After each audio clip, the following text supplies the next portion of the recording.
ओम शांति।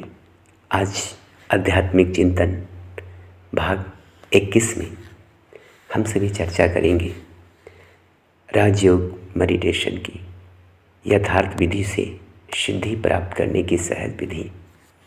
निराकार परम पिता परमात्मा शिव बाबा इस धरती पर अवतरित होकर हम सभी बच्चों को बहुत से ही सहज राजयोग सिखाते हैं, जिसमें किसी हठ योग, आसन, प्राणायाम की ज़रूरत नहीं, ना कोई मंत्र, ना कोई माला, ना कोई मूर्ति की ज़रूरत है।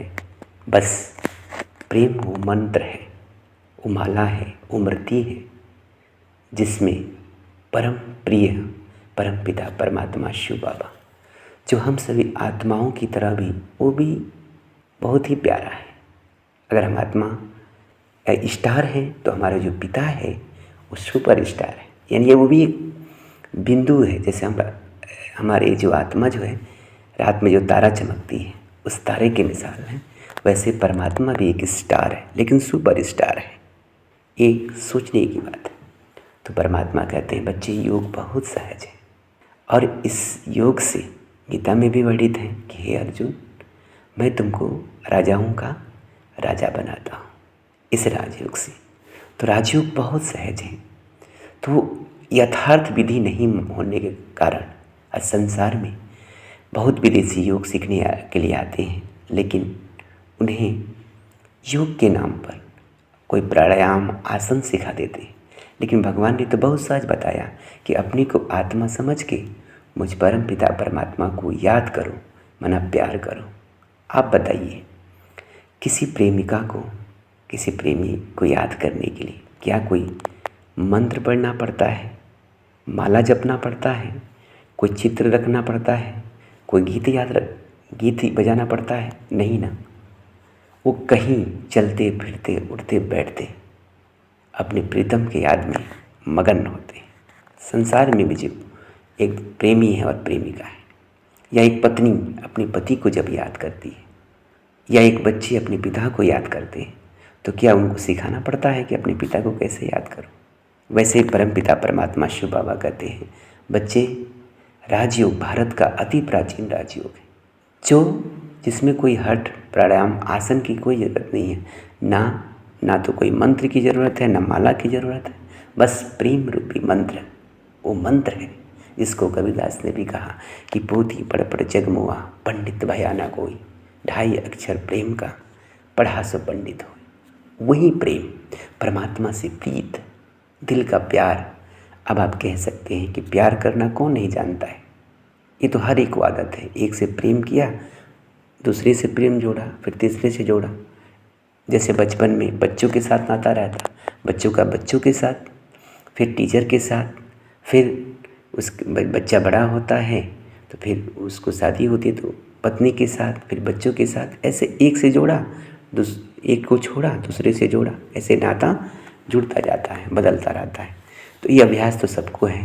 तो ये योग बहुत सहज है, बस परमात्मा का सत्य परिचय प्राप्त करना है। तो जब हम परमात्मा का परिचय प्राप्त कर लेते हैं, परमात्मा को याद करते हैं, तो अनेक प्रकार की सिद्धियाँ की प्राप्ति होती है। अब ये अनुभव की बात है, प्रैक्टिकल अनुभव की बात है।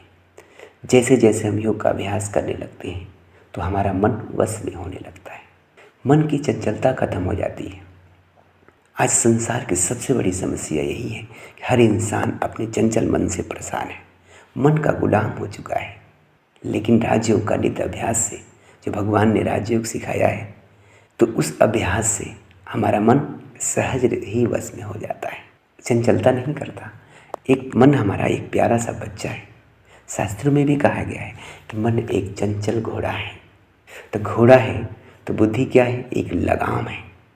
योगी क्या करता है? बुद्धि रूपी लगाम पे मन रूपी घोड़े पे बैठकर अपने लक्ष्य को प्राप्त करता है। मन रूपी घोड़े को वश में करने का मतलब ये नहीं हुआ कि उसे टांग तोड़कर बैठा देना। मन रूपी घोड़े को वश में करने का मतलब ये हुआ कि मन में जो व्यर्थ और अनावश्यक इच्छाएं हैं, जो संसारिक भोग विलास, काम वासना की इच्छाएं हैं, उसे खत्म करना और अपने मन को पूर्ण रूप से अपने लक्ष्य में लगा देना। इसलिए कहा जहाँ एकाग्रता है वहाँ दृढ़ता है, जहाँ दृढ़ता है वहाँ सफलता है। अगर सफलता नहीं मिलती है तो इसका सीधा अर्थ हमारे जीवन में एकाग्रता नहीं, और एकाग्रता नहीं है इसका मतलब कि हमने अपने मन को तरह तरह की बातों में भटकाया हुआ है। तो भगवान आके कहते हैं कि बच्चे, देह से देह के सब संबंधों को छोड़ अपने को आत्मा निश्चय कर, मुझ परमात्मा से प्रीत करो, तो सहज ही आपका मन वश में हो जाएगा। तो सोचिए कितनी बड़ी बात है। राजयोग मेडिटेशन के अभ्यास से मन वश में हो जाता है, इंद्रियों पे कंट्रोल हो जाता है। इंद्रियों पे आँख, नाक, कान जो भी इंद्रियाँ हैं उस पर हमारा कंट्रोल हो जाता है। हमारे मस्तक का तेज बढ़ जाता है, नैनों की रूहानियत बढ़ जाती है। यानी हम अपनी दृष्टि से दूसरे के जीवन में सुख, शांति, प्रेम की अनुभूति करा सकते हैं। कितनी बड़ी बात है। दृष्टि दूसरे की सृष्टि बदल सकते हैं। कौन सी सृष्टि? दुखमय, अशांतिमय सृष्टि बदल सकते हैं। किसी को अपने नैनों की रूहानियत से परमात्मा की प्यार की अनुभूति करा सकते हैं, सुख शांति की अनुभूति करा सकते हैं। हमारी वाणी पे कंट्रोल हो जाता है, यानी हमारी वाणी मधुर हो जाती है। कितनी गहरी बात है। हमारे शब्दों पे वाणी में ओज आ जाता है। राजयोग मेडिटेशन के अभ्यास से अगर नित्य अभ्यास करते हैं तो हमें बोलने की कला भी आ जाती है कि हमें कैसे बोलना है, बोलने की कला क्या है, कितना बोलना है, किस विधि से बोलना है, ये सिद्धि परमात्मा दे देते हैं। कितनी गहन बात है। उसके बाद से कर्मों में दिव्यता और अलौकिकता आ जाती है। हम भी कर्म करते हैं संसार के भांति, लेकिन सबसे न्यारा और परमात्मा के प्यारे रहते हैं। ऐसे नहीं कि योगी सौंदर्य से घृणा करता है, योगी सौंदर्य से भी प्रेम करता है, लेकिन किसी का दास व गुलाम नहीं बनता है। ये भी एक सिद्धि है। बहुत सारी सिद्धियाँ हैं। अभी कुछ सिद्धियों का मैं आप सभी को नाम गिनाता हूँ। जैसे आपने सुना होगा कि अष्ट सिद्धि नौ निधि के दाता, असबरदीन जानकी माता। तो अष्ट सिद्धि नौ निधि यानी महावीर। तो महावीर कौन है? जो आत्मा अपने दिल में परमात्मा राम को बसाता है और ब्रह्मचर्य व्रत का पालन करता है, वही महावीर है। महावीर कोई अलग नहीं है। दिखाते हैं महावीर का एक पैर ऊपर हमेशा हवा में तैरता दिखाते हैं, और दिखाते हैं कि पहाड़ को उठा लिए और बड़े बड़े असुरों को मार दिए। गाते भी हैं कि भूत पिशाच निकट नहीं आवे, महावीर जब नाम सुनावे। तो जिसके दिल में परमात्मा राम है वो पहाड़ जैसी समस्याओं का भी सामना कर लेता है, ब्रह्मचर्य की शक्ति से और योग की साधना से। और दिल चीर के दिखाना, यानी जो व्यक्ति ब्रह्मचर्य का पालन करता है और परमात्मा राम को अपने दिल में बसाता है, तो उसे कहने की ज़रूरत नहीं पड़ती है। सत्य के सूर्य को अंधकार के काले बादल ढक नहीं सकते हैं। सत्यता के सूर्य को कितने भी काले बादल ढकने का प्रयास करें, लेकिन ढक नहीं सकते। क्योंकि कहा जाता है कि कभी भी हीरा ये नहीं कहता है कि हमारा कितना मोल है। इसलिए कहते हैं बड़े बड़ाई ना करे, बड़े ना बोले बोल, रही मन कब कहे कि लाख टका है मोल। हीरा कब कहता है? तो कहने का मतलब जो व्यक्ति सच्चे दिल से राजयोग का अभ्यास करता है तो उसके जीवन में सिद्धियाँ आती है। जो परमात्मा को दिल देता है उसके जीवन में सिद्धियाँ आ जाती है कि वो बड़ी से बड़ी परिस्थितियों को सामना करता है। भूत पिशाच यानी काम वासना का भूत जो सारे संसार को परेशान कर रहा है, उस पर विजय प्राप्त कर लेता है। राजयोग की प्रैक्टिकल विधि है, ये केवल कथनी नहीं है। आप प्रैक्टिकल में अगर अभ्यास करेंगे राजयोग का यथार्थ विधि से, तो ये सिद्धियाँ आपके जीवन में आएंगी। नहीं तो ऐसे नहीं कि हम 40 साल से ज्ञान में चल रहे हैं, 30 साल से ज्ञान में चल रहे हैं, हमारे इंद्रियों पे कंट्रोल ही नहीं है, हमारा मन चंचल घोड़े की तरह भटक रहा है, काम वासना का तूफान हमारे मन में सता रहा है। इसका मतलब कि हम ज्ञान में तो चल रहे हैं, लेकिन ज्ञान हमारे जीवन में नहीं चल रहा है, योग की साधना नहीं चल रहा है। हम शिव बाबा के कमरे में तो बैठे हैं, बहुत बड़ी बात है। शिव बाबा के कमरे में बैठ जाना ही बड़ी बात नहीं है, लेकिन शिव बाबा के कमरे में बैठने के साथ साथ हम बाबा के दिल में बैठ जाएं, या बाबा हमारे दिल में बैठ जाए। योग का यथार्थ विधि नाम से ही विदित है। क्या है? योग का यथार्थ विधि ही है कि बुद्धि रूपी नेत्र से किसे हम देख रहे हैं, अब मन में किसका चिंतन कर रहे हैं। मान लीजिए बाबा के कमरे में बैठ गए, हम किसी व्यक्ति को याद कर रहे हैं, तो हमारा योग तो बाबा से हुआ नहीं, तो व्यक्ति से योग हो गया। हम बाबा के ही कमरे में बैठे, शिव बाबा के कमरे में बैठे हैं, लाल लाइट जला हुआ है और गीत भी बज रहा है, शिव बाबा के मधुर गीत भी बज रहे हैं, लेकिन हम किसी से ईर्ष्या के बारे में ईर्ष्या करके उसके बारे में बदले लेने की संकल्प कर रहे हैं, तब भी तो हमारा व्यक्ति से योग हो गया। या किसी विकारों का चिंतन करने लगे, पुरानी बातों को याद करने लगे, तो विषय विकारों से योग हो गया हमारा। तो कहने का मतलब, हम योग में बैठते हैं तो लाल लाइट भले जलाएं, लेकिन जो सुप्रीम लाइट परमपिता परमात्मा शिव बाबा का परम धाम का, उसमें हम चले जाएं एकांत में, जहाँ कोई जगत का शोर नहीं है, जहाँ कोई कोलाहल नहीं है, कोई अशांति नहीं है, सर्वत्र शांति है। उसमें भोलेनाथ शिव बाबा के पास बैठ जाएं, जो हमारा पिता है, जो पतित पावन है, उसके पास बैठते ही उसके प्यार के, शांति की, शक्ति की तरंगे हमारी आत्मा में आने लगेगी और हमारा आत्मा शांति, प्रेम और शक्ति से भरपूर होने लगेगा। और ऐसी अवस्था में दिल गाएगा कि पाना था सो पा लिया, अब क्या रहा बाकी। तो जब ऐसे राजयोग की अभ्यास करेंगे, यानी दिल से हम परमात्मा को याद करेंगे, सीधा सा अर्थ। देखिए, आज एक साइंस के साधन मोबाइल आया है, तो हम एक दूसरे से बात करने में टाइम वेस्ट करते हैं। या कभी हम चाहें तो आज देख भी सकते, पहले तो सिर्फ बात करते थे, अब हम वीडियो कॉल करके देखते हैं, किसी को मैसेज भी कर देते हैं, मैसेज भी कर सकते हैं व्हाट्सएप से। तो सोचिए कि बुद्धि भी एक वीडियो कॉल ही है, दिव्य नेत्र है, जो दिव्य बुद्धि रूपी नेत्र से परमात्मा को देखना, उसका दीदार करना, उसे निहारना, उसकी दिव्य मूरत को, दिव्य पावन सूरत को देखना। परमात्मा से सुंदर कौन हो सकता है? इसलिए कहते हैं सत्यम शिवम सुंदरम। उस परम प्रिय सत्यम शिवम सुंदरम परमात्मा को बुद्धि रूपी नेत्र से देखना, दिल ही दिल उससे बात करना, यही है राजयोग की यथार्थ विधि। अगर हम ऐसा करते हैं तो आप जानते हैं, अष्ट सिद्धियाँ तो आप सभी जानती ही हैं कि अष्ट सिद्धियों की प्राप्ति होती है, जिसमें पहला परखने की शक्ति, हमने परखने की शक्ति आ जाती है। किसी व्यक्ति को बिना बोले मुख से उसके मन के भावों को पहचान लेते हैं कि ये व्यक्ति मुख से कुछ और बोल रहा है, लेकिन अंदर से इसकी आवाज़ क्या आ रही है। जैसे जैसे हमारी योग साधना बढ़ती है, हम दूसरे के मन के भावों को पढ़ लेते हैं। तो ये बहुत बड़ी सिद्धि है, क्योंकि आजकल इंसान मुख पे बोलता कुछ और है, लेकिन अंदर से कुछ और होता है। तो क्या ये परखने की शक्ति कम सिद्धि है? दूसरा, निर्णय करने की शक्ति। कई बार इंसान इस दुविधा में पड़ जाता है, हम क्या करें, क्या नहीं करें, कैसे करें। तो राजयोग की साधना जो करता है, तो उसके अंदर निर्णय करने की शक्ति आ जाती है। फिर है सहन करने की शक्ति। अनेक प्रकार की परिस्थितियाँ आती हैं, दुख, अशांति आती है, या बहुत कष्ट, शारीरिक कष्ट भी होते हैं, कोई किसी की बातों का सामना करना पड़ता है, तो सहन करने की शक्ति चाहिए। सहन करने की शक्ति न होने के कारण आज झगड़े हो रहे हैं। आज कितने व्यक्ति की हत्या कर देते हैं, जिसे सालों साल जेल में पड़े रहते हैं। सोचिए, थोड़ी सी सहन न करने के कारण संबंधों में टकराव पैदा हो जाता है, मन मुटाव हो जाता है। तो जो सहन करता है वही शहंशाह बनता है। तो सहन करने की शक्ति, क्या ये कम शक्ति है? अष्ट शक्ति की बता रहा हूँ, अष्ट शक्तियों के अंतर्गत तीसरा शक्ति सहन शक्ति। चौथा है सामना करने की शक्ति। अनेक प्रकार की परिस्थितियाँ हमारे सामने ऐसी आती है जिसका सामना करना पड़ता है। हमारे यहाँ किसी के शरीर छूट गया तो वो समय बहुत कष्टदायक होता है, लेकिन आत्मज्ञान के चिंतन से, परमात्मा की याद से हम विकट परिस्थितियों का भी सामना सहज रीति से कर लेते हैं। फिर समेटने की शक्ति।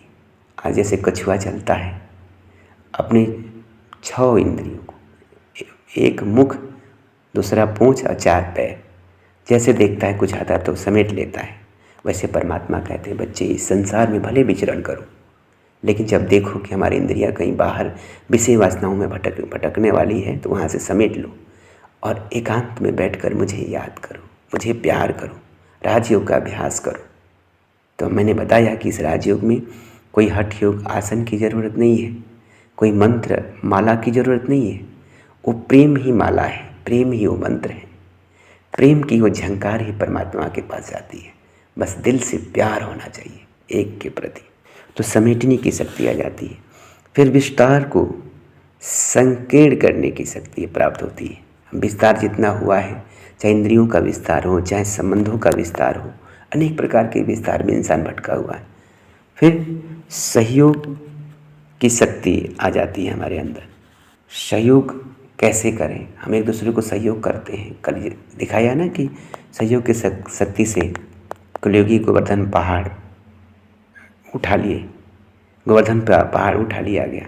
तो ऐसे ही आज कलयुगी गोवर्धन पहाड़ को उठाकर सतयुगी दुनिया को लाने के निमित्त बन सकते हैं, एक एक उंगली के सहयोग से। और फिर समेटने की शक्ति, हमारे अंदर समेटने की भी शक्ति आ जाती है।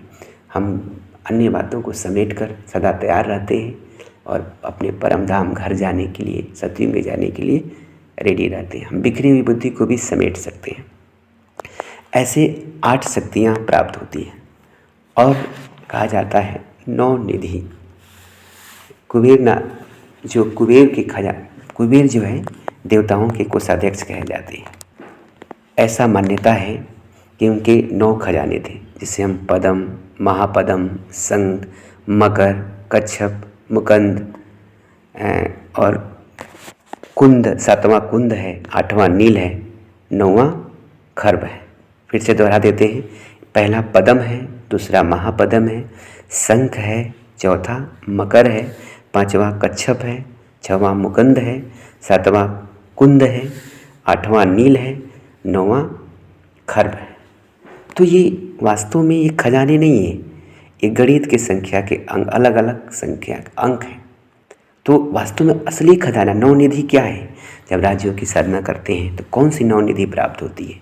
तो आइए संक्षिप्त में इसकी चर्चा करते हैं।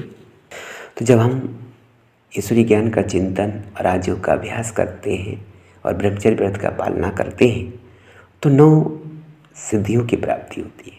इसमें है पहला चरित्र का धन। चरित्र भी एक धन है, इसलिए कहते हैं धन गया तो कुछ नहीं गया, अगर स्वास्थ्य गया तो कुछ गया, अगर चरित्र चला गया तो सब कुछ चला जाता है। तो सोचिए, तो पहला जो धन 9 निधि में पहला जो धन प्राप्त होता है वो चरित्र का धन है। दूसरा है स्वास्थ्य का धन। कहा जाता है स्वास्थ्य ठीक है तो सब कुछ अच्छा है, अगर स्वास्थ्य ही ठीक नहीं हुआ तो इंसान कितने खर्च कर देता है। तो स्वास्थ्य भी एक धन है। तो जब हम आत्मिक स्थिति में, स्व स्थिति में स्थित होते हैं और परमात्मा को याद करते हैं तो हमारा स्वास्थ्य का खजाना भी मिल जाता है। और तीसरा है धन, स्थूल धन। जब हम परमात्मा को याद करते हैं, योग का अभ्यास करते हैं तो हमें मुक्ति और जीवन मुक्ति की प्राप्ति होती है। यानी हमारा जीवन नर से श्री नारायण और नारी से श्री लक्ष्मी जैसा दिव्य गुण संपन्न बन जाता है। यानी भविष्य में हम सोने की दुनिया में चले जाते हैं। कितनी बड़ी बात है। और जहाँ कारुण्य का खजाना होगा तो बहुत बड़ी बात है ना।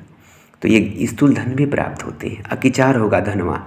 सोचिए जब सोने के महल होंगे, सोने के चम्मच होंगे, ये सुनकर भी आपको वंडर लग रहा है, लेकिन ये सत्य है। और चौथा है खुशी का खजाना। इसलिए कहते हैं कि खुशी जैसा कोई खजाना नहीं, खुशी जैसा कोई खुराक नहीं। फिर योग के अभ्यास से हमारा दीर्घ आयु होता है, आयु बढ़ती है। अब छठवां है यश। हर कोई चाहता है कि हमारा मान हो, शान हमारा बढ़े, हमारा यश बढ़े। जब ये हम योग का अभ्यास करेंगे, ब्रह्मचर्य का पालन करते हैं तो हमारा मन वश में हो जाता है। मन वश हो जाने से, इंद्रियों के वश हो जाने से हमारे कर्मों में श्रेष्ठता आती है, जिससे हमारा यश बढ़ता है। और 7वां पशुधन या प्रकृति कोष। तो जब हम राजयोग की साधना से इस जीवन में ईश्वरीय ज्ञान का मनन चिंतन करके ईश्वरीय ज्ञान की धारणा करते हैं और राजयोग का अभ्यास करते हैं तो हमें अगले जन्म में अनेक प्रकार के हमारे पशु होंगे या कोष होंगे, प्राकृतिक कोष होंगे, खजाने होंगे, जिससे हम मालामाल होंगे। ये तो होगा ही, लेकिन इसी जीवन में ही हमारा स्वास्थ्य बढ़िया होने से, हमारा मन स्थिर होने से हमारे जीवन में कोई रोग शोक नहीं होता है, जिससे गम उदासी नहीं होती है, जिससे हमें हमारे ऐसे ही हमारे पास सब कुछ प्राप्त होता है। 8वां है संतोष धन। कहा जाता है कि बिना संतोष के से सारे धन बेकार हो जाते हैं। तो ये संतुष्टता प्राप्त होती है जब हम जितना परमात्मा को याद करते हैं, योग का अभ्यास करते हैं, तो हमारा मन तृप्त हो जाता है, शांत हो जाता है। और जो 9वां धन है वो ज्ञान धन है। तो ज्ञान धन ऐसा अविनाशी धन है जो सभी धनों का राजा है। तो सोचिए, ये तो सब प्राप्तियाँ ही हैं। तो अष्ट सिद्धि 9 निधि ये राजयोग के अभ्यास से प्राप्त होता है। अगर ये हमारे जीवन में नहीं है तो कहीं ना कहीं हम 10 साल 20 साल से केवल ज्ञान में चल रहे हैं, लेकिन हमारे अंदर ज्ञान योग नहीं चल रहा है। नहीं तो सीधा सा अर्थ है कि अपने को आत्मा समझ के मुझसे प्यार करो, मुझे याद करो। ये 9 अष्ट सिद्धि और 9 निधि का अनुभव जीवन में होने लगेगा। अगर योग के अभ्यास से हमारे जीवन में सुख नहीं आती है, शांति नहीं आती है, प्रेम नहीं आती है, खुशी नहीं आता है, हमारे अंदर की शक्ति नहीं बढ़ती है, हमारे चरित्र का दिव्यता अलौकिकता नहीं बढ़ती है, इसका मतलब कि हम योग दूसरों को तो सिखा रहे हैं, खुद हमारे जीवन में योग नहीं है। और क्या छोटे छोटे फायदे होते हैं, आइए समझते हैं। योग के अभ्यास से आत्मविश्वास बढ़ता है। विवेकानंद ने कहा था, नास्तिक वह नहीं है जो परमात्मा पे विश्वास नहीं करता है, लेकिन नास्तिक वह है जो अपने आप पे विश्वास नहीं करता है। कितनी बड़ी बात है। तो राजयोग अर्थात राजयोग के अंतर्गत हम खुद को जान लेते हैं कि हम कौन हैं। तो अपने आप के ज्ञान होने के बाद हमारे आत्मा का आत्मविश्वास बढ़ जाता है। और दूसरा, अनुशासन या संयम आ जाता है। मैंने बताया कि राजयोग के अभ्यास से इंद्रियों का अनुशासन हो जाता है, मन वश में हो जाता है। अब सोचिए, जिसका मन वश में हो जाए उसको कितनी बड़ी सिद्धि है। फिर आकर्षण मुक्त हो जाते हैं, विभिन्न प्रकार के काम वासना के आकर्षण, सिनेमा के आकर्षण, मोबाइल का आकर्षण, अनेक प्रकार के संसार में आकर्षण है, प्रलोभन है जिसमें मन भटकता रहता है, खान पान का आकर्षण है, घूमने का आकर्षण है। इन सारी आकर्षण पे कंट्रोलिंग पावर हो जाती है, यानी एक आकर्षण खत्म हो जाते हैं हमारे जीवन से, और आलस्य और अलबेलापन खत्म हो जाता है। आनंद और परमानंद की अनुभूति होने लगती है। हमारा जीवन दिव्य और अलौकिक बन जाता है, वाणी में ओज आ जाता है और कर्मों में दिव्यता हो जाती है। इतनी सारी प्राप्तियाँ हैं। और जैसे मैं बताऊं संक्षिप्त में, ज्ञान, गुण और शक्तियाँ कि जो भी खजाने हो जमा हो जाते हैं। मैंने गुणों की भी चर्चा किया कि क्या क्या गुणों की शक्तियों की क्या क्या अशक्तियों की बात किया। अब गुण, तो जब हम राजयोग के अभ्यास करते हैं तो हमारे अवगुण खत्म होने लगते हैं। क्रोध में बोलना, लोभ करना, मोह, ये सब विकार या वासनाएं जो है खत्म होने लगते हैं और हमारे अंदर अंतर्मुखता आने लगता है। इसलिए कहते हैं अंतर्मुखी सदा सुखी। गंभीरता आने लगती है, चंचलता खत्म हो जाता है। जैसे जैसे योग का अभ्यास करने लगते हैं तो हमारे अंदर गंभीरता आने लगती है और हर्षित चित्त, हर्षित मुख, हमारा चित्त जो है, अंदर का चित्त जो है वो हर्षित होने लगता है, क्योंकि हम परमात्मा के प्यार में सब कुछ पाने लगते हैं। क्योंकि परमात्मा इतना प्यार देते हैं, इतनी सारी ज्ञान रत्नों के खजाने देते हैं। केवल कहते हैं बच्चे मुझे याद करो, तुम्हारी सोचने का भी काम करेंगे। और रमणीकता आ जाती है, नम्रता आ जाती है। व्यक्ति का अहंकार की जगह नम्रता आ जाता है, लोभ की जगह संतोष आ जाता है, काम वासना की जगह श्रेष्ठ कामनाएं आ जाती है। कितनी बड़ी बात है। अहंकार की जगह स्वाभिमान में ले लेता है। तो कितनी बड़ी सिद्धियाँ हैं। और जितनी और भी बहुत सारे दिव्य गुण और शक्ति आने लगती है। तो संक्षिप्त में मैंने आप सभी को बताया कि निराकार परमपिता परमात्मा शिव बाबा इस धरती पे आके जो सर्वशास्त्रमणि श्रीमद् भागवत गीता में जो राजयोग का ज्ञान दिए हैं, वही राजयोग का ज्ञान ब्रह्मा कुमारी बहनें सिखा रही हैं। तो आप किसी भी नज़दीकी ब्रह्मा कुमारी इसके केंद्र में पहुंचकर राजयोग का परिचय प्राप्त करें और इस राजयोग की साधना करें और प्रैक्टिकल में इन अष्ट सिद्धि और 9 निधि की जो मैं बात किया हूँ उसका अपने प्रैक्टिकल जीवन में अनुभव करें। और भी राजयोग से प्राप्तियाँ हैं। अगर जो आपने अपने जीवन में प्राप्तियाँ किया है तो मेरे यूट्यूब चैनल जो मन की शांति है और दूसरा यूट्यूब चैनल है बीके सूरज फाजिल नगर, तो उसमें आप कमेंट कर सकते हैं। मैंने संक्षिप्त में आप सभी को राजयोग से प्राप्त होने वाले प्रैक्टिकल जीवन के कुछ अनुभव, कुछ प्राप्तियाँ जो होती है वो बताया है। उम्मीद करता हूँ कि आप सभी राजयोग के नित्य अभ्यास से इन सिद्धियों को अपने जीवन में प्रैक्टिकल में अनुभव करेंगे और अपने जीवन को धन्य बनाएंगे। ओम शांति। आपका अनुज राजयोगी ब्रह्मा कुमार सूरज, राजयोग मेडिटेशन सेंटर, फाजिल नगर, जिला कुशीनगर।